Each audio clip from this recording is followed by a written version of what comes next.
Concluye de manera pacífica el mitin realizado por los padres de los 43 jóvenes desaparecidos de Ayotzinapa. Encapuchados causan destrozos en la sede del Senado. En Guerrero, manifestantes arremeten contra la Fiscalía del Estado. Llega al Senado la iniciativa presidencial sobre el mando único. Crear mecanismos dentro de la Constitución que permitan realmente revisar ante la sospecha gobiernos municipales que estén sometidos o que esté involucrado ahí el crimen organizado, que eventualmente se puedan disolver estos municipios y el gobierno federal tenga la capacidad de poder ofrecer los servicios municipales.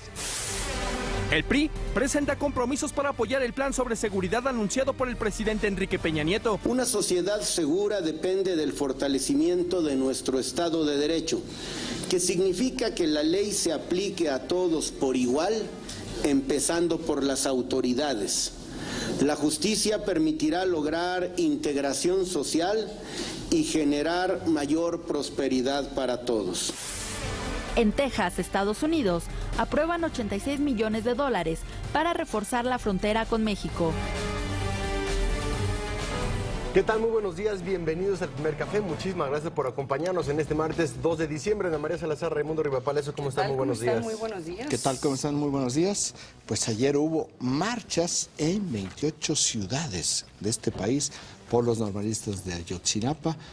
Prácticamente todas fueron en paz con esta denuncia, esta demanda que aparezcan vivos, salvo en el Distrito Federal, en Oaxaca y en Guerrero.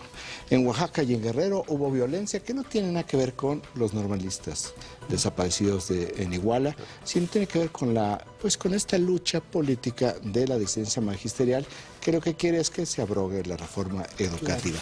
No nos engañemos, ¿verdad? De eso se trata, lo que quiere la CENTE, que está asfixiando la economía de estos dos estados.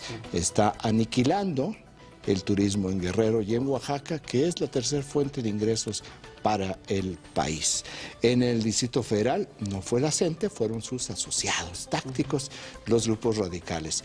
Marcharon 7,000 personas por las calles de la Ciudad de México para pedir la aparición de los normalistas desaparecidos. El saldo fue blanco de esta manifestación, pero un grupo pequeño, como sucede desde hace un buen tiempo, pues lo que hicieron fue enfrentarse con la policía, hicieron destrozos en 7 bancos y también en 4 establecimientos comerciales.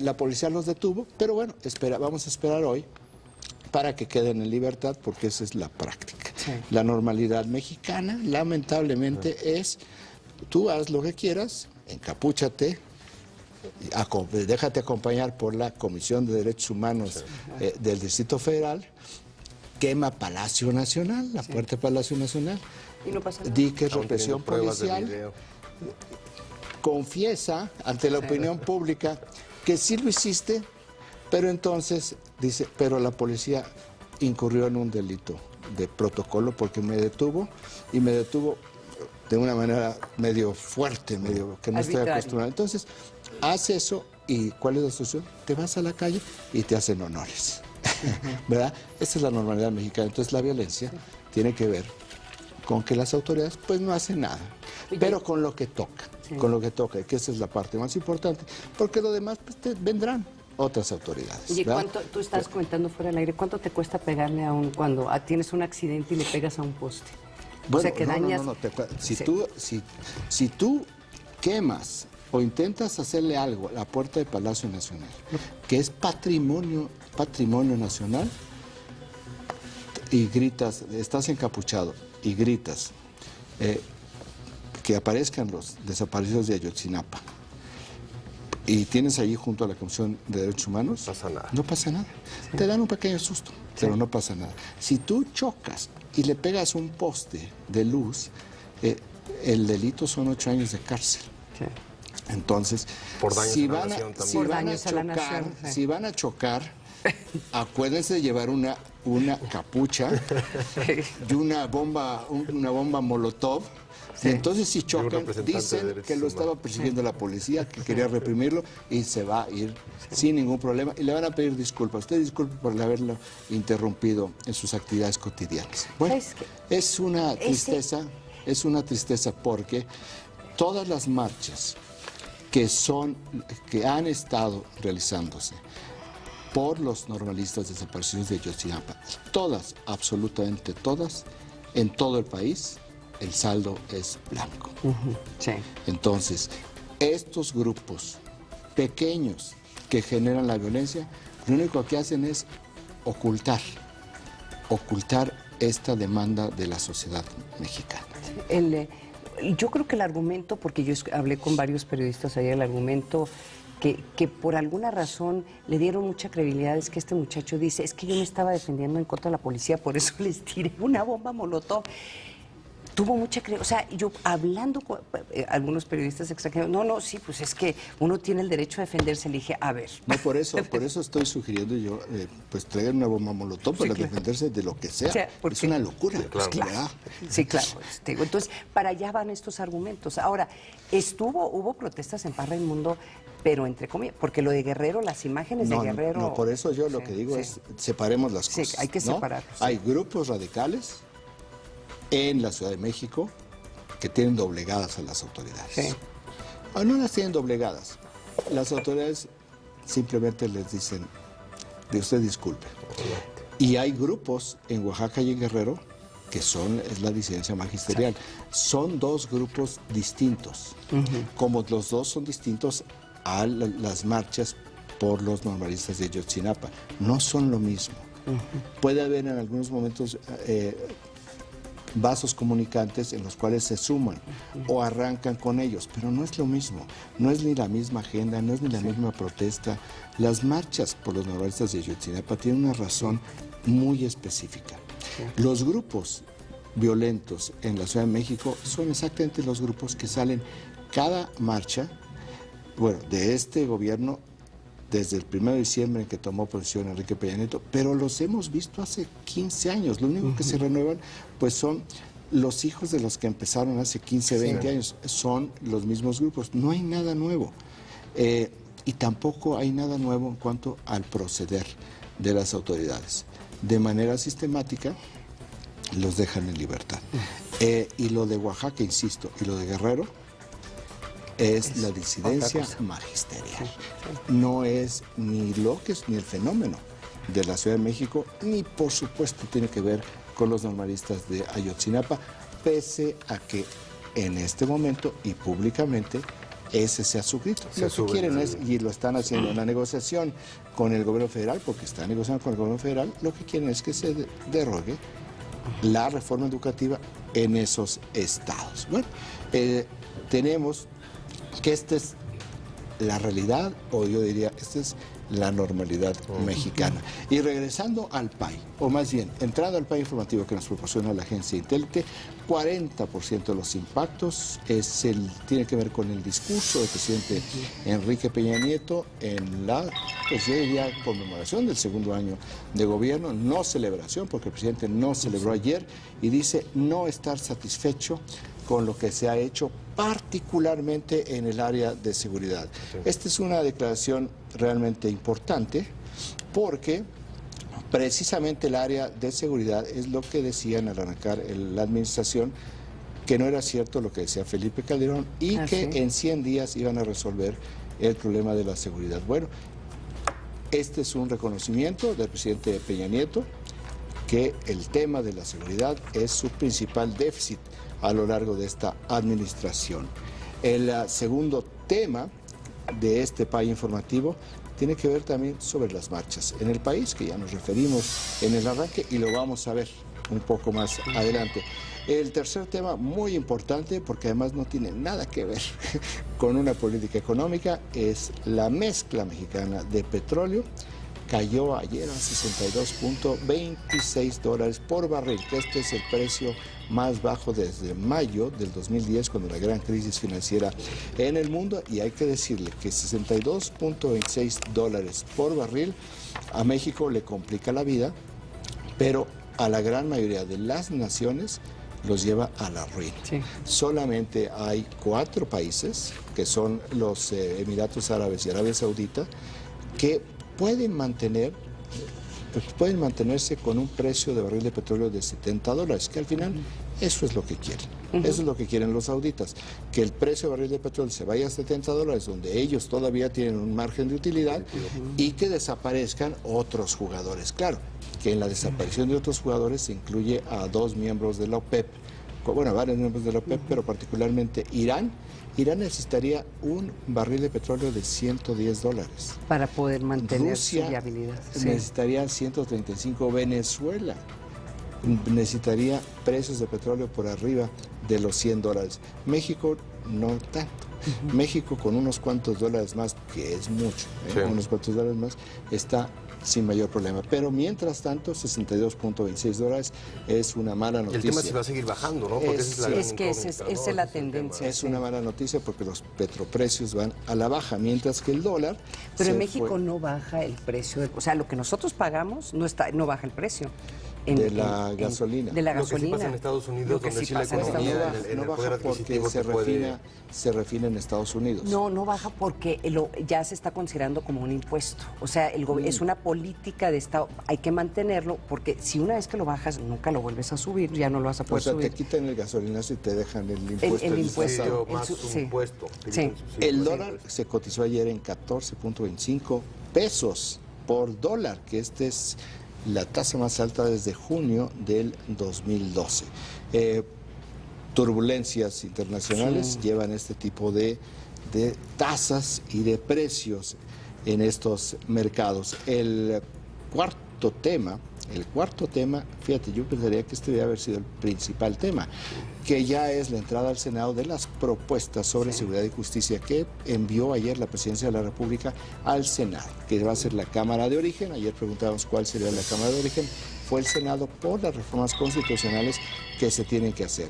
Reformas constitucionales que uno piensa, van a salir la aprobación en el Senado del 75% del voto, más la Cámara de Diputados con 75% del voto, más 16 congresos más 1 para que sea la reforma constitucional en 18 días. En los 18 días donde hay que quitarle también fines de semana. Bueno, pues dicen que sí. Entonces yo quiero ver el conejo de esa chistera. Eso es 10% de los impactos. Su último tema es nada más el reporte de que Carlos Slim redujo sus inversiones en México en 9.2%. Este es el PAI informativo de la agencia Intelite, que como vemos está lleno de conflicto en este país. Vámonos a portadas, si les parece, el Universal. Quiero retomar en la portada del Universal y el Financiero, en donde los dos reflejan la misma nota, pero de diferentes ópticas, que tiene que ver con el tema económico, que como yo creo que también debería de ser uno de los titulares, o debería habérsele dado tal vez en otros medios más relieve por el impacto que esto está teniendo, y esto sucede el mismo día. El Universal lo dice de una forma maravillosa, dice: lunes negro, cae peso, petróleo y la bolsa. Entonces ya mejor no se puede expresar. El Financiero, dólar en máximo nivel de 29 meses y el crudo en su mínimo desde mayo de 2010. Entonces, dos medios reflejando en su portada lo que creo que hemos perdido de vista por todos estos otros eventos, es qué es lo que está pasando con la economía mexicana. Si uno le adiciona, y creo que lo vamos a, no sé si lo vamos a retomar el día de hoy, los comentarios del secretario de Hacienda, Luis Videgaray,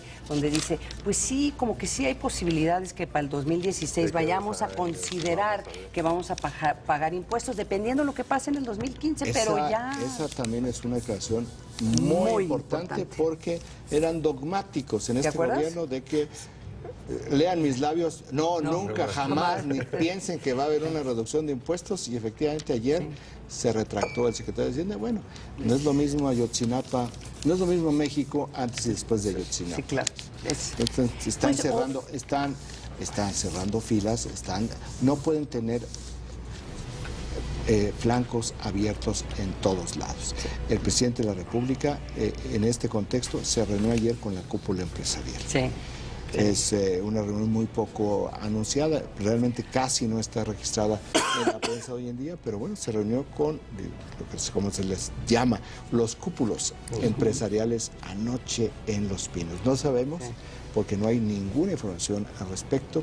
Sí, lo que deslizó el secretario de Hacienda durante la mañana de ayer fue el tema central de la reunión de anoche. Lo que sí es que los grupos empresariales que estuvieron diciendo todas las semanas, de diferentes tonos y volúmenes, de que había un problema en la seguridad, de que no había Estado de Derecho, que había mucha impunidad, desde que hubo la participación de la policía en las marchas del 20 de noviembre, no han vuelto a decir nada.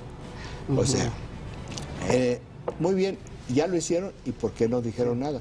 Pues porque están muy molestos con el gobierno. Sí, claro. O sea, esto no es ningún secreto, ni tampoco estamos descubriendo, dando una primicia nacional. Esta es una realidad desde que le subieron los impuestos. Ahora, es sorprendente y sigue siendo sorprendente cómo los líderes de estas cámaras siguen expresando, porque yo lo he visto en los foros, lo he visto en las columnas que escriben y en las declaraciones que dan, que siguen dándole un apoyo bastante fuerte al presidente público, al presidente, un espaldarazo, en momentos en donde sí están los empresarios, o sea, la gente que ellos representan, bastante molestos. Bueno, pues imagínate si empiezan a declarar en contra. Pues, no, lo entiendo muy bien, sí. Pero también... Pero sí me entiendes. También, no, como dicen en inglés, there's no free lunch, sí, claro. No hay nada gratis, ¿no? Claro. Entonces, muy bien. ¿Quieren? Bueno, ¿y qué es lo que hacen ustedes? Y eso también lo refleja, por ejemplo, hoy El País en su primera plana con respecto a lo que ocurre con la Feria Internacional del Libro en Guadalajara, y cómo también parte de lo de Ayotzinapa y lo que ha ocurrido ha tomado la agenda, por lo menos con los escritores y con la gente, con las personas de cultura importante. Eso hoy lo refleja El País en primera plana. Y rápidamente, New York Times y Washington Post, el anuncio que hace, y también viendo lo que ocurre en México con el tema del Estado de Derecho, los procedimientos de las policías. Ayer el presidente Obama hace un anuncio importante en reuniones con Eric Holder, el procurador, y con grupos civiles, grupos también de apoyo, para ver lo que ocurrió con Ferguson y con las protestas. Hacen cambios de protocolo. El presidente Obama pidió $236 millones para equipar a los policías con cámaras en los cuerpos. Es decir, acciones que no tengan que pasar por el Congreso, que sean acciones ejecutivas que permeen directamente en la percepción de la confianza de la gente con las policías, también entendiendo lo que está ocurriendo en este momento con México y con las protestas. Y rápidamente también Washington Post habla de los efectos geopolíticos que está teniendo el tema de las caídas petroleras, cómo están ayudando a Estados Unidos, a la Unión Europea y a Japón, y cómo está afectando a países como Irán, Venezuela y Rusia, sobre todo también con el tema de las sanciones económicas que está implementando Estados Unidos y la Unión Europea a Rusia, a Venezuela, y con los precios de los petróleos tan bajos, esto puede llegar inclusive a cambiar, por ejemplo, la negociación nuclear con Irán, claro, ante la presión de las sanciones y la economía. Es decir, muy interesante también lo que está moviendo todo el tema de los petróleo. ¿Será que Barack Obama se levantó esta mañana y dijo? Sí. Poco a poco. La venganza es dulce. Pues eso es lo que tiene hoy El País de la Agencia Intélite y los medios nacionales e internacionales. Vamos rápidamente a un corte. Escríbanos a las redes sociales. No se vaya, regresamos con mucho más aquí al Primer.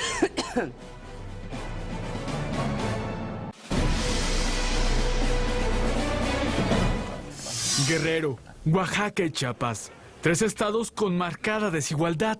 Mientras el Producto Interno Bruto per cápita de los estados del norte y del Bajío creció 40% en 20 años, en Guerrero, Oaxaca y Chiapas prácticamente no aumentó. Son estados que históricamente han sido estados en los cuales la pobreza, la marginación, el rezago educativo, la mortalidad infantil es por el promedio como el doble de los promedios nacionales. 8 de cada 10 habitantes de esa zona no tienen seguridad social. De acuerdo con el INEGI, el 29% de la población en Guerrero, Oaxaca y Chiapas se encuentra en pobreza extrema. Su aportación conjunta al Producto Interno Bruto Nacional es menor al 5%. Es una paradoja. Entidades ricas en recursos y su participación a la riqueza nacional es mínima. Pero eso es consecuencia de la falta de una visión regional que articule las regiones a través de una lógica de generar competitividad de esa región que permita vincular regiones.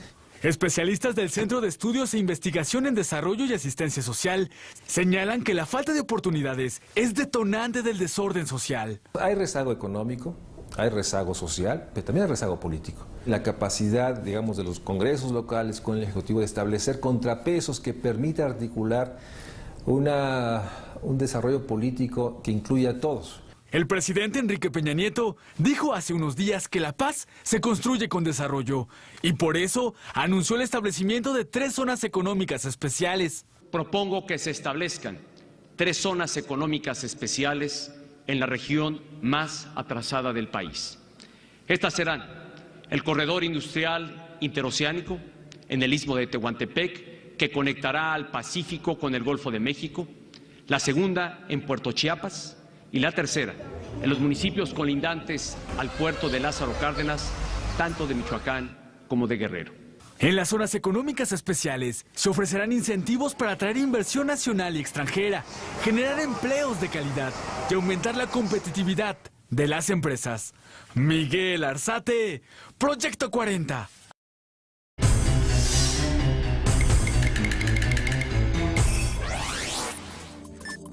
Virus del ébola. Hasta el momento, se han registrado 16,000 casos de la enfermedad. Alrededor de 6,928 personas han perdido la vida.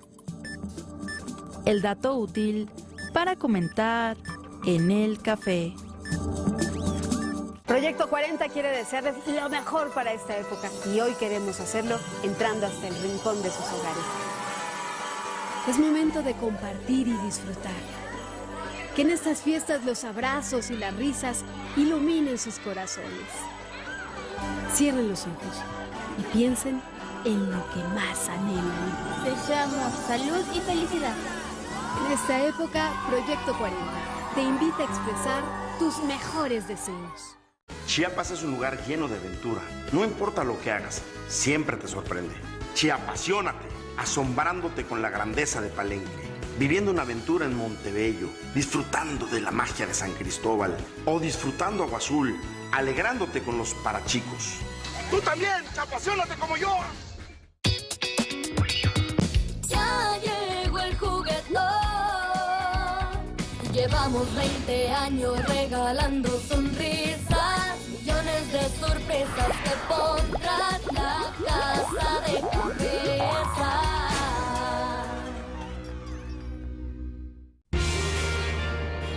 Así como cuidas que tu casa sea segura para ti y los tuyos, de igual forma procura que tus datos personales estén protegidos. Vivir en democracia significa que todos tenemos derechos que nos protegen. Solo debemos vigilar que se cumplan. Si alguien hiciera mal uso de tus datos personales, acércate al IFAI. Está para apoyarte. IFAI, ejerce tus derechos y fortalece la democracia todos los días. En el nombre del Padre, del Hijo y del Espíritu Santo. Él morirá. Quiero el tesoro y quiero las tierras. Acércate, hermano. Yo soy una Borgia y no siento amor. Hubo una conspiración, Santo Padre. Los Borgia. Gran final. 4 de diciembre, 22:30 horas. Proyecto 40. El 9 de julio de 2014 es una fecha histórica para México. Ese día, Morena obtuvo su registro como partido político nacional. Morena, el partido que México necesita, nuestro partido. Morena significa seguridad, empleo, justicia y bienestar para todos. La honradez es nuestra bandera, no permitiremos la corrupción. Vente con nosotros a Morena. Morena es la esperanza de México. Morena, la esperanza de México. Si elevamos al cuadrado conocimiento, espectáculos, historia y diversión, nos da un resultado de entretenimiento inteligente. La fórmula para proyectar tu intelecto. Extraordinaria ganadora.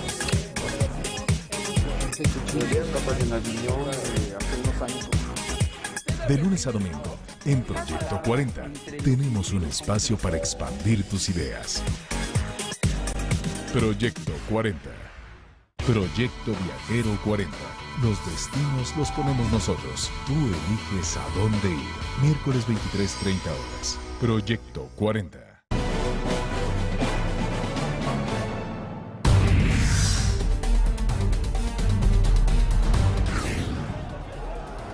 Miles de personas marcharon en el Distrito Federal en protesta por la desaparición de los 43 jóvenes de Ayotzinapa. Estudiantes y miembros de organizaciones civiles comenzaron a concentrarse en el Ángel de la Independencia para recibir al contingente que salió del Zócalo capitalino. Desde las 4 de la tarde, el grupo de personas que encabezaron los padres de los estudiantes desaparecidos salieron de la plancha del Zócalo, pasando por las calles 5 de Mayo, Avenida Juárez y Paseo de la Reforma hasta llegar a la columna del Ángel de la Independencia, donde se realizó un mitin de manera pacífica. Las muestras de solidaridad se hicieron presentes por parte de sindicatos, estudiantes y todo aquel que se incorporaba a la manifestación. El gobierno del Distrito Federal informó que durante la marcha participaron 7,000 personas.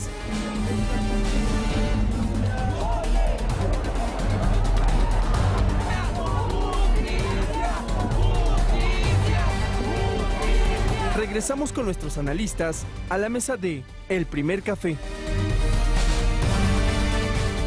Ahí podemos ver en esas últimas imágenes cómo los de la Comisión de Derechos Humanos iban vestidos de blanco, iban protegiendo a las personas que estaban marchando. Y cuando uno ve esas imágenes, pues claro, o sea, cuando empiezan a acusar al gobierno de estar penalizando la protesta, o sea, resuena a la gente porque pues sí esa parte de la marcha fue una marcha pacífica. Sigue interrumpiendo el tráfico en la Ciudad de México, sí sigue teniendo impacto en la viabilidad, pero a final de cuentas, pues sí, esa balanza entre el derecho de protestar, ¿sí?, y el derecho de poder convivir en paz y la viabilidad, pues más o menos se ve en esa imagen, ¿sí? Cualquier ciudadano que resultemos afectados en términos viales, vemos una marcha así y decimos, bueno, sí, no tengo problema. Sí. No, donde tenemos esos problemas cuando son 20 personas que te cierran Paseo de la Reforma. Exacto. Pues, nada más porque se les ocurrió cerrar y no pasa nada. No, bueno, hay... No, y esta marcha estaba anunciada, Raimundo. O sea, desde la mañana ya sabíamos, y lo estábamos comentando el día de ayer, tengan precaución, va a haber marchas. Cambien sus rutas. Cambien sus rutas. Y mucha gente hizo eso. Las escuelas lo hicieron, los autobuses de los niños lo hicieron. O sea, se tomaron las precauciones necesarias. Entonces, esas imágenes son lo que deberían de ser las marchas en este país, ¿sí? Entonces, en cierta forma... Lo que son las marchas. Sí. En realidad, así son las marchas. No es un problema de marchas, es un problema de otros grupos que no tienen que ver con las marchas y que aprovechan los contextos para salir a la calle y desarrollar su propia agenda, porque decimos vemos que es que son vándalos.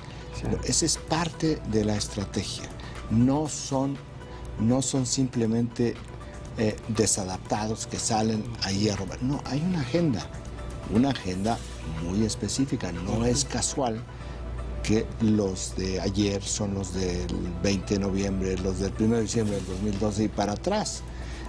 Es una agenda muy específica de grupos antisistémicos. ¿Y hacia dónde están yendo las marchas con lo que piden en realidad? Es decir, sí los 43, sí que regresen vivos, pero también el tema judicial de la investigación del caso como tal. ¿A dónde llevan y a dónde derivan estas marchas en cuanto a las peticiones? Porque estamos claros que de aquí a 2, 3 meses, pues no mucho va a ocurrir con el tema, por ejemplo, de la aparición como tal de las personas. ¿Sabes que ayer me tocó participar en un programa donde estaba uno de los papás de los muchachos desaparecidos? Y ya cuando ves esas imágenes y los escuchas, o sea, ellos lo que quieren que aparezcan a sus hijos, y 2, dicen que el gobierno miente. ¿Y por qué dicen que el gobierno miente? Porque yo lo que intuyo de sus comentarios es que ha perdido toda credibilidad por la forma en que se ha manejado no solamente la investigación, pero la forma en que se ha manejado públicamente el gobierno. Entonces, digo, el problema para el Estado mexicano, digo, para el gobierno federal, es que parecería que a estas alturas estos muchachos podrían estar muertos. O sea, eso es lo que las evidencias te llevan a pensar. Pero como no creen los padres en la investigación que está llevando el gobierno federal, el papá sigue hablando, pues tenemos rumores de que están detenidos, no sabemos por qué los tienen detenidos. O sea, ellos se siguen aferrando, y con toda la razón del mundo, de la posibilidad de que, si no todos, algunos están vivos, y entre esos algunos estarían sus hijos. Entonces, aquí, ¿qué hace el gobierno federal? Pues el gobierno federal tiene que hacer lo que no ha hecho, es de una forma u otra darle algo de credibilidad a sus acciones. Y hizo una pregunta fundamental este padre, se llama Marcos, ¿A poco el gobierno federal no sabía quién era el presidente municipal de Iguala? Pues ese, claro que lo sabía. Y entonces un poco la queja que se escucha de estos padres es ¿por qué no hicieron algo antes sabiendo que este señor y su esposa pues en una forma u otra estaban vinculados con el crimen organizado? Entonces es muy interesante tu pregunta, Juan Pablo, porque ¿a dónde van? ¿Qué va a pasar con las marchas? Una eventual visita del presidente mañana igual a cuando... Parece que ya lo cancelaron, ¿eh? Ya eso estaba escuchando esta mañana que parece que esa visita ya se canceló. Hablamos de fuerzas antisistémicas. Ayer la semana pasada quien introdujo una absoluta desinformación fue Gerardo Fernández Noroña, quien dijo que él había pactado con el secretario de Gobernación la liberación de 11 jóvenes, lo cual... No es cierto. Bueno, dijo, eso no es cierto, dijeron las autoridades, pero el problema es que trae más credibilidad Fernández Noroña porque no nos acordamos de quién es Fernández Noroña. Bueno, pues ahora, o sea, la semana pasada fue el gobierno federal, pero ahora ya está difundiendo en su cuenta de Twitter que tan pronto como la coloca, empiezan todos los grupos radicales, antisistémicos a exponenciar este mensaje. Vamos a tomar el gobierno del Distrito Federal el 4 de diciembre por represor. Entonces, las dos ideas fuerza. Tomar el gobierno del Distrito Federal día 4 por represor. ¿Qué es el día 4? Pues son los 2 años, se cumplen 2 años de gobierno de Miguel Ángel Mancera. Entonces, si tampoco hay que estudiar ciencia espacial, ¿dónde están los grupos, dónde están los organizadores de los grupos antisistémicos? Sí. Están en lo público, están en el campo público, no son secretos, tienen una agenda política, no hay que olvidarlos, no son delincuentes de la calle, no son malandrines, hay una lucha política en este país. Entonces, se tiene que ver en este contexto para no mezclarlo con temas de orden social o temas de orden criminal como lo que sucedió en Iguala. Oye, y qué bueno que lo dices, hay una lucha política, y no solamente es una lucha política a nivel en contra del gobierno federal, ¿sí? Es una lucha política también en contra del jefe de gobierno capitalino. Contra las instituciones. Sí. No, es una lucha política de grupos antisistémicos contra las instituciones. Que no se nos olvide que no es un asunto de gobierno, ¿sí? Que esto es mucho más amplio. Y la parte más visible son los gobiernos, pero no es una lucha nada más contra ellos, ¿eh? Entonces no podemos soslayar lo que son las estrategias políticas. Un grupo de encapuchados realizaron diversos destrozos durante las marchas del día de ayer en la Ciudad de México y en algunas otras partes del país. Vamos a ver qué fue lo que ocurrió.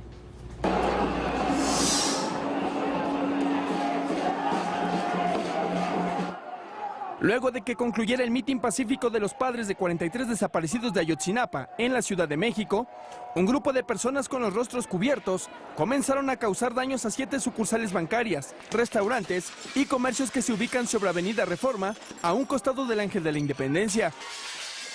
El avance de encapuchados siguió hasta llegar al Senado de la República, a donde arrojaron petardos y bombas molotov. Elementos de seguridad pública llegaron para tratar de controlar a los manifestantes. Los policías encapsularon a algunas personas, pero la mayoría de los responsables de los desmanes escaparon. De acuerdo con la Secretaría de Seguridad Pública del Distrito Federal, fueron detenidas 3 personas por los actos vandálicos. Otro incidente se registró en el estado de Guerrero tras las protestas de este lunes. Maestros de la Coordinadora Estatal de Trabajadores de la Educación de Guerrero y estudiantes de la Normal de Ayotzinapa causaron daños materiales en la Fiscalía General de Justicia del Estado, con el pretexto de los jóvenes desaparecidos el pasado 26 de septiembre. Además, fueron dañados 18 vehículos, a 5 de ellos les prendieron fuego y pertenecían a la Policía Ministerial. Nos reportaron el incendio de unos vehículos aquí en la parte del estacionamiento, lo cual nos preocupó un poco porque al parecer de este lado se encuentran las instalaciones del depósito de armas. Y afortunadamente logramos controlarlo a tiempo y no pasó a mayores. Las autoridades comenzaron un recuento de los daños en la fiscalía, donde los manifestantes rompieron vidrios, hicieron pintas y destruyeron oficinas y documentación oficial. Regresamos con nuestros analistas a la mesa de El Primer Café. Oigan, es muy buena la pregunta que está haciendo Juan Pablo fuera del aire. O sea, hay una foto de este muchacho de Sandino Bus con una bomba Molotov, lanzándole, y luego él hizo varios comentarios el día de ayer en un programa de radio, básicamente admitiendo que sí estaba haciendo uso de las bombas Molotov. Entonces tu pregunta es muy buena. ¿No es eso suficiente como por lo menos para haberlo detenido? Pues yo no sé, te digo, el problema fue la forma en que lo arrestaron, que fue una forma muy cuestionado, tal vez ilegal, pero aquí el tema es que sí es prueba suficiente y sí hay la posibilidad muy real de que se le vaya a haber un proceso penal en contra de él. Ahora, lo que está sucediendo es que todos estos grupos, ahí está la imagen para que la vean. Ahora el problema es un delincuente confeso para efectos prácticos. Sí, él lo que dice es que me estaba defendiendo contra la policía. A ver, entonces, entonces... No, bueno, sí, pero él dice, sí llevaba una bomba Molotov, sí le tiró una bomba Molotov a un policía. Sí. Si tú, Ana María, o tú, Juan Pablo, le tiran una bomba Molotov a un policía, los acusan de tentativa de homicidio y se van a la cárcel, ¿eh? Claro. No hay forma de que la libren. Si tú, Juan Pablo, o tú, Ana María, le tiras una bomba Molotov a la puerta del Palacio Nacional, pues no es tumbar un poste. Sí. O sea, te vas más de 8 años a la cárcel. Sí. No hay manera. Y además tienes el escarnio.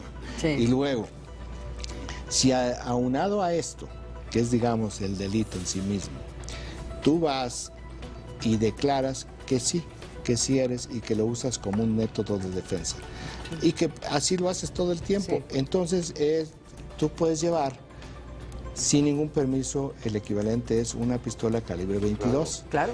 No, bueno, entonces, y aún este argumento de defensa personal, seamos muy legalistas, ahí me estoy poniendo el sombrero de abogado. Defensa personal es casi imposible usar en la vida real en México.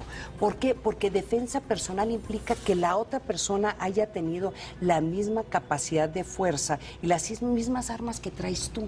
Entonces, este muchacho lo que estaba haciendo, lanzando una bomba Molotov, era quemar al otro policía. Era un arma... Aquí estamos viendo el uso legítimo de la fuerza contra la autoridad. Pero no hay una indignación social, no hay un señalamiento social también para ese tema de impunidad, porque sí hablamos de la impunidad hacia arriba y la impunidad ahorita, pero también creo que parte del discurso y de las manifestaciones tendrían que ser contra este tipo de impunidad. Hay algo que veo inclusive más grave, porque lo que piensan los mexicanos, lo que pensamos nosotros, pues es exactamente lo mismo.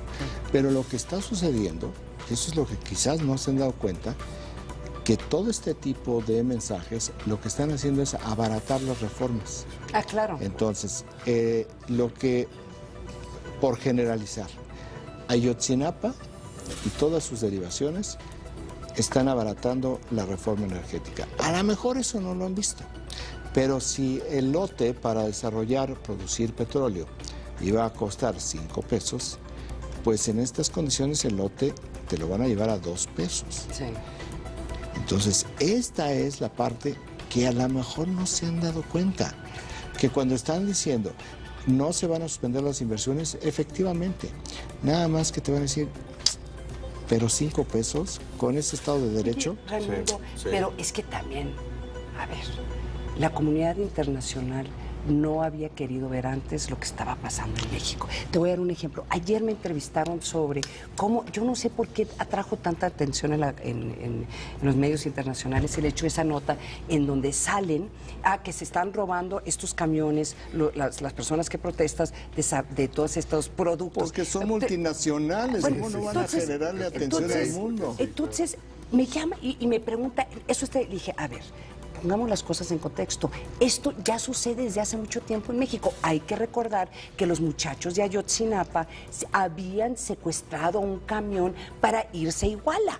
O sea, pero la gente se le olvida eso. O sea, esto de secuestrar camiones es una cosa normal, de rutina. Ahora, que sea correcto, no lo es, pero no lo usen. Esto nomás es un ejemplo más de cómo ha habido sistemáticamente masacres en México, aún antes, desapariciones, aún antes de lo que sucedía de los muchachos de Ayotzinapa, masacres en México que son constantes. Acabamos de ver otros, 11 personas muertas en Guerrero, donde supuestamente, bueno, hoy el secretario de Gobernación va a anunciar su estrategia para Guerrero. Entonces, digo, estas cosas habían sucedido. Yo creo que a nosotros nos acostumbramos a ese tipo de México, que no es normal. No, y la comunidad nunca nos hemos acostumbrado, pero nunca se ha hecho nada. Porque siempre ha habido la denuncia en los medios de comunicación. Sí lo ha habido, Mundo. No. Sí lo ha habido, pero... No, pero sí, es que no es lo mismo. Acostumbrarse es complacencia, es resignación, y no. Los medios de comunicación siempre han dicho, están robando camiones de esta empresa a esta empresa. Entonces, no es un asunto general, es un asunto de omisión de quienes deben de impedir esto. También la sociedad en una forma, porque acuérdate, yo no sé si te sucedió a ti a través de los años, pero tú en tus columnas no ha llegado momentos en que la gente te empieza a cuestionar, ay, ya, deja de exagerar, Raimundo. Porque a mí sí, Ana María, no exageres en tus columnas. No, digo, las cosas no están tan mal. La situación de Acapulco no está tan mal. Esa sí lo escuché muchas porque yo había escrito varias columnas sobre eso. Entonces, no espantes a la inversión. No es, claro, estaba peor de lo que habíamos escrito. Entonces también hay como una complacencia de los mismos, no solamente los estratos políticos, pero de los mismos empresarios, de la misma sociedad, que a veces no quieren que les digan las cosas como son. Es cierto eso, ¿eh? ¿Sí? No, sí coincido con eso. Hay una complacencia no querer ver lo que está enfrente. Bueno, pues el resultado es 2 de diciembre del 2014. Sí. Vamos con otra información. No habrá nuevos impuestos, así lo aseguró el secretario de Hacienda, Luis Videgaray. Si las condiciones financieras en México lo permiten, existe una posibilidad de una reducción de impuestos a partir del 2016. Así lo aseguró el secretario de Hacienda, Luis Videgaray. El funcionario recordó que la presidencia asumió el compromiso de no aumentar los actuales impuestos ni crear nuevos. Señaló que ahora se abre la oportunidad de bajar los que ya existen. Además, indicó que no es posible pensarlo para el año siguiente, porque ya fue aprobada la Ley de Ingresos. Informó que esta decisión tendría que ser evaluada junto con el Congreso de la Unión. Regresamos con nuestros analistas a la mesa de El Primer Café.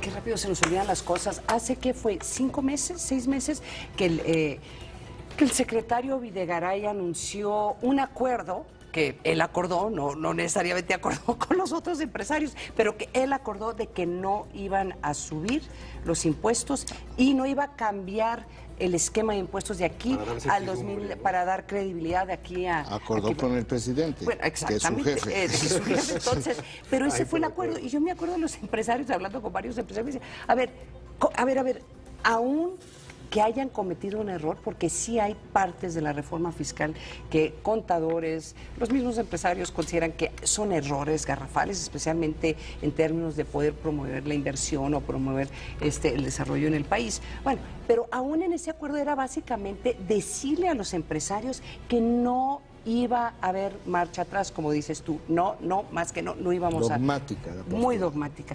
Ahora, esta posición me parece interesante porque parecería que está diciendo no vamos a subir impuestos otra vez, que ya lo había dicho antes, pero aquí abre una pequeña posibilidad de que podría haber algunos cambios en la reforma fiscal. El problema de eso, ¿qué es? Lo que acabas de decir tú, crea instabilidad. Si tú eres un contador y si tú eres una empresa y dices, bueno, ¿ahora qué hacemos? O sea, ¿cómo planeamos nuestra estrategia fiscal para el 2016 ante la posibilidad de que puede haber un cambio? Bueno, pero mira, yo creo que en las condiciones actuales, esta es una rectificación política importante. Sí. Lo decíamos, es que no puedes tener flancos abiertos en todos lados. Sí. Y tienes flancos abiertos en absolutamente todos lados. Yo creo que el único flanco abierto que hasta este momento, de lo que sepamos, está muy homogéneo, pues está en Los Pinos. Claro. Pero creo que fuera de la presidencia de la República o fuera del propio gobierno federal, en el círculo interno, tienes abiertos problemas por todos lados. Entonces tú lo que necesitas es empezar a apagar fuegos. Y empezar a apagar fuegos porque tú no puedes meterte en un bosque que se empieza a incendiar y que vayas a querer salir soplando. O sea, no hay manera que esto lo puedas hacer. Lo que tienes que hacer es desarrollar estrategias para ir apagando aquello que puedes apagar, porque hay cosas que son de más largo plazo. Las iniciativas del presidente son de mediano y largo plazo. Bueno, ya se sabe que lo que él propuso no es lo que propuso el presidente Obama en Ferguson, que lo están viendo hoy. No, lo que propuso el presidente, yo no sé por qué lo propuso, son cosas de mediano y largo plazo, cuando lo que dicen es, pero el problema es hoy, ¿verdad? A lo mejor la receta es la adecuada, pero quién sabe si vive el paciente. No, ¿verdad? Toda esta enfermedad. Entonces, aquí cuando menos dices, hay una rectificación política, cuando menos, parafraseando a Obama, dirán, los estamos oyendo. Sí. Estamos oyendo lo que pasa en las calles. Es un incentivo de cierta forma también para la inversión, para los empresarios, para cuando menos les abres una ventana y les puedes decir, miren, vamos, no lo anuncias, vamos a hacer, vamos a trabajar sobre esto, vamos a ver qué se puede hacer. Y en el 2016, porque efectivamente, como tú decías, las políticas económicas para estimular el crecimiento pasan casi por la máxima de reduzcan los impuestos. Nunca pasan por eleven los impuestos, porque si tú traes un problema de crecimiento económico y elevas los impuestos, lo que haces es que retraes toda la inversión y entonces el sector privado, como lo ha hecho, es bueno, quieren crecer, pónganle dinero. Sí. Pónganle dinero y luego vemos. Y le meten dinero y tampoco le meten todo el dinero y entonces hay tantos problemas que ni siquiera tienen que ver con errores. Odil, Manuel e Ingrid el año pasado, bueno, pues eso te llevan muchísimo dinero para poder recuperar la economía, la infraestructura en esas entidades por huracanes. O sea, nada que ver con algo que con una variable que tú puedas manejar. Pero bueno, yo creo que es una buena señal, lamentablemente es una señal para el 2016. 7 de la mañana con 46 minutos, vamos rápidamente a nuestro último corte, no se vaya, regresamos con más aquí al Primer Café.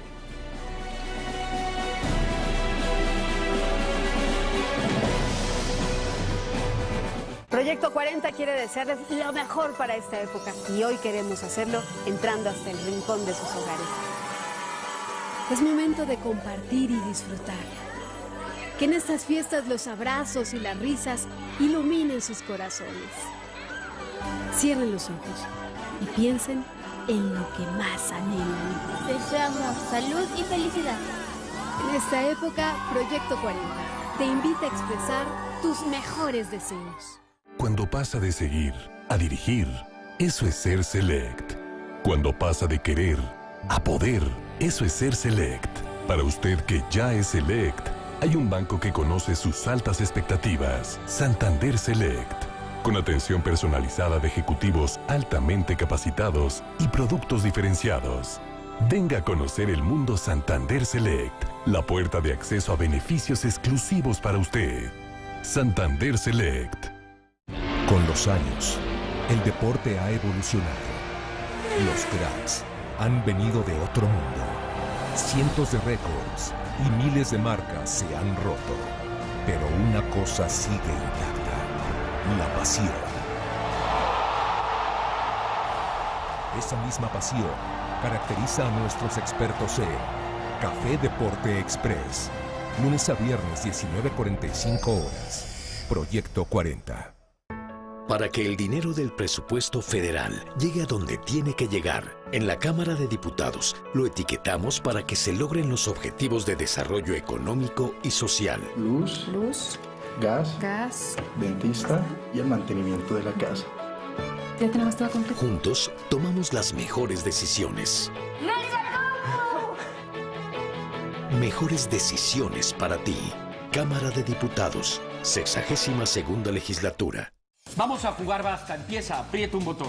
Más que un juego, es un debate sobre el reflejo de nuestra sociedad.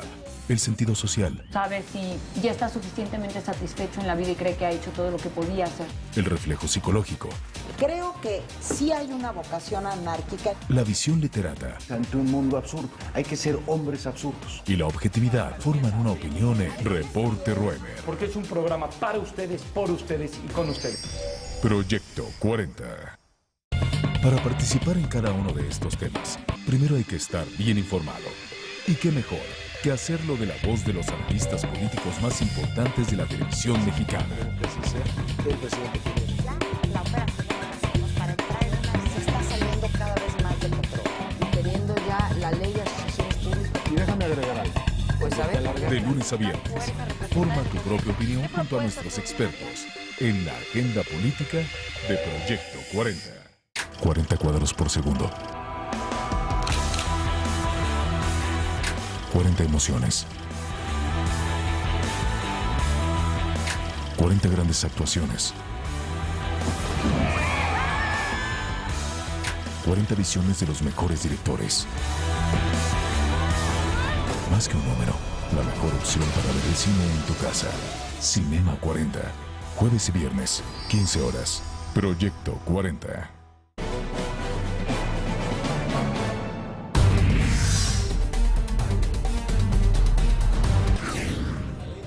La iniciativa de reforma a la Constitución, que permitirá contar con 32 policías estatales únicas, ya se encuentra en el Senado de la República. Así lo informó el presidente Enrique Peña Nieto. Crear mecanismos dentro de la Constitución que permitan realmente revisar ante la sospecha gobiernos municipales que estén sometidos o que esté involucrado ahí el crimen organizado, que eventualmente se puedan disolver estos municipios y el gobierno federal tenga la capacidad de poder ofrecer vales.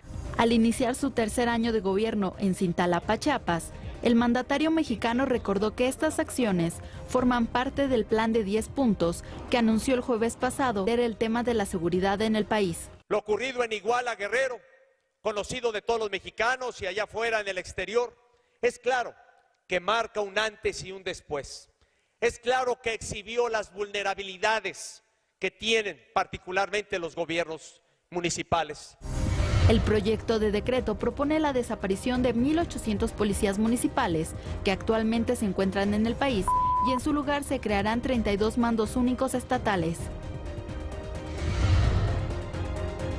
Además, homologará criterios de contratación, capacitación, operación, remuneración y evaluación de los elementos. Por su parte, el secretario de Gobernación, Miguel Ángel Osorio Chong, señaló que tomará hasta 2 años la implementación del mando único en los estados de Guerrero, Jalisco, Michoacán y Tamaulipas. Señaló que se iniciará en estas regiones por ser las 4 entidades con mayores problemas. El encargado de la política interior del país explicó que la creación obligatoria de policías estatales únicas se hará de forma escalonada en las otras entidades de la República Mexicana. Precisó que la capacitación de policías se realizará en la Ciudad de México, mientras que la de los mandos será en Puebla. Regresamos con nuestros analistas a la mesa de El Primer Café.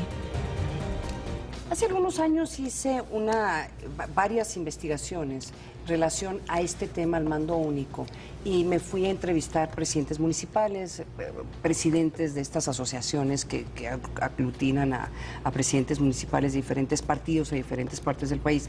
Y les voy a decir cuáles son sus argumentos, y algunos son muy válidos, porque los presidentes municipales, como ustedes han de saber, están completamente en contra del mando único, porque uno, se quedan sin policías municipales, y como quiera que sea, cuando funcionan las policías municipales, que esa es una gran duda, pero cuando funcionan, son aquella policía que es mucho más cercana a la comunidad y de proximidad, y además te resuelven más los problemas de los conflictos, de los borrachitos, y además es en apoyo a la autoridad del presidente municipal. Una presidenta municipal, me acuerdo que me decía, ¿cómo voy a tener yo autoridad si no tengo policías?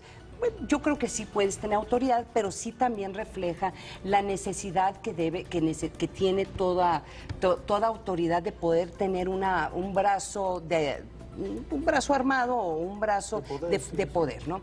Ese es el primer argumento. Y el segundo argumento, que creo que es un argumento muy válido, es que decían, si nosotros somos un presidente municipal del partido de la oposición, al gobernador el gobernador puede hacer lo que quiera con nosotros, porque no nos garantiza que nos vaya a dar la seguridad que nosotros necesitamos para nuestras comunidades, o que simple y llanamente estemos en manos de un gobernador o corrupto o en manos de un gobernador o gobernadora inepta, ¿no? Entonces, estos dos argumentos son argumentos reales y que creo que hay que escucharlos. Entonces, lo que se había propuesto en ese momento era un esquema en donde era voluntario. O sea, que los estados de una forma u otra asumían este esquema por necesidad de la situación de lo que estaba sucediendo en el estado, y ya llevabas a cabo todo esto que lo que están proponiendo, que deberían de haberlo hecho de todos modos, o sea, coordinación, que se usaran los mismos equipos, homologación, entonces hasta en los salarios, pero no lo quisieron hacer los gobernadores en su momento, porque uno, los recursos que se va a requerir de eso, nadie lo ha puesto sobre la mesa, porque básicamente tienes que pagarle a todas las policías del país lo mismo. Con la excepción, sí hay una diferencia entre la Policía Federal y la Policía Estatal, pero se tiene que homologar y se tiene que homologar los equipos. Entonces, sí creo que el país tiene los recursos, pero no sé si los tiene en forma inmediata. Y sí creo que fue muy inteligente decir que va a haber prioridad para estos 3 o 4 estados, pero tú al hacer este tipo de reformas a corto plazo, en lugar de resolverte el problema, y esto se ha visto en todo, se te agrava el problema por la desorganización que se crea con este tipo de reformas. ¿Está cierto en el tema de la infiltración y en el tema de los indicios? Es decir, ¿qué tanto es infiltración y qué tanto son indicios para que se ponga en operación, por ejemplo, una toma de... Mira, es que indicios es inteligencia, es que eso es muy inteligencia. Indicio es inteligencia, ¿sí? Que tú tengas información, oigan, la esposa, a ver, indicio es que tú sospechas, a ver, pero pruebas es que la esposa del presidente municipal tenga como hermanos 2 personas que estaban vinculados directamente al crimen organizado. Prueba es de que tú tengas un presidente municipal que está llevando a cabo construcciones que claramente no refleja su capacidad económica. Prueba es de que ya había varias denuncias en contra de este presidente municipal por homicidios en contra de perredistas. Entonces, mira, más indicios no podía haber. Bueno, gran comentario. Porque dices, ¿para qué quieren una ley? Mejor apliquen la que existe. Exactamente. ¿Para qué se meten en complicaciones? Aplíquenla. Y eso es el problema. Yo creo, y lo digo con mucha preocupación, que aunque se implementen estas reformas, si no hay la voluntad política y la capacidad de poder perseguir penalmente a políticos y a personajes con pruebas que ya estaban contundentes, entonces no va a servir de nada. Es un tema político y es un tema de voluntad política. Entendiendo el excepcionalismo, pero ¿hay casos a nivel internacional en donde este tipo de modelos hayan sido exitosos? Es que los modelos que han funcionado a nivel nacional, el caso de Colombia, que lo conozco muy bien. Es que se aplica la ley. Se aplica la ley, exactamente. O sea, recuerden, a ver, ese caso extraordinario, investigaron creo que casi 80 legisladores colombianos que estaban vinculados con el partido. El tema del fuero, ¿no? Pues no, pues quitaron el fuero, ¿qué fueron y qué 8 cuartos? 30% de los magistrados y los ministros de la Corte estaban vinculados. Se limpió.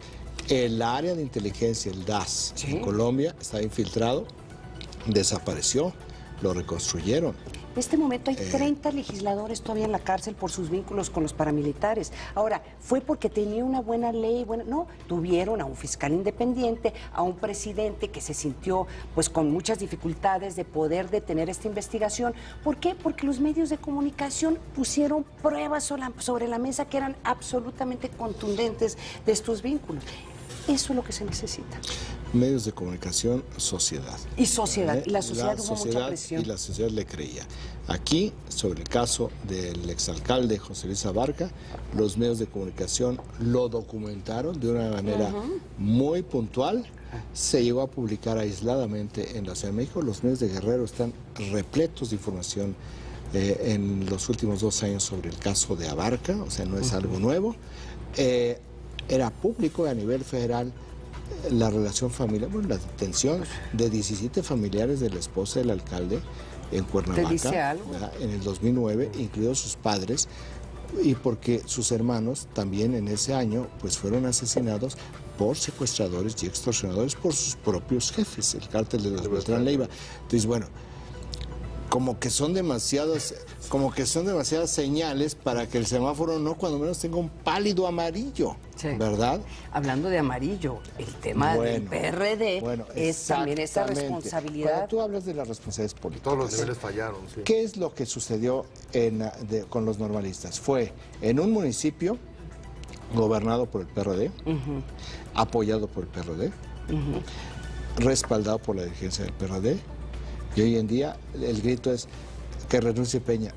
¿En dónde se transfirió el tema del municipio de Iguala y el PRD en todo Guerrero y en la Dirección Nacional al gobierno federal y al presidente de la República? No tengo la más mínima idea. Supongo que, como dice Alexia Incómoda, lo que necesita es un mando único, como una comunicación política. Gracias. Es muy buen comentario de Alexia. Muchas gracias. Nos vamos, Ana María. Muchísimas gracias, Raimundo. Nos vamos. Muchísimas gracias a usted por habernos acompañado. Lo esperamos aquí a las 7 en punto en el primer café. Buen día.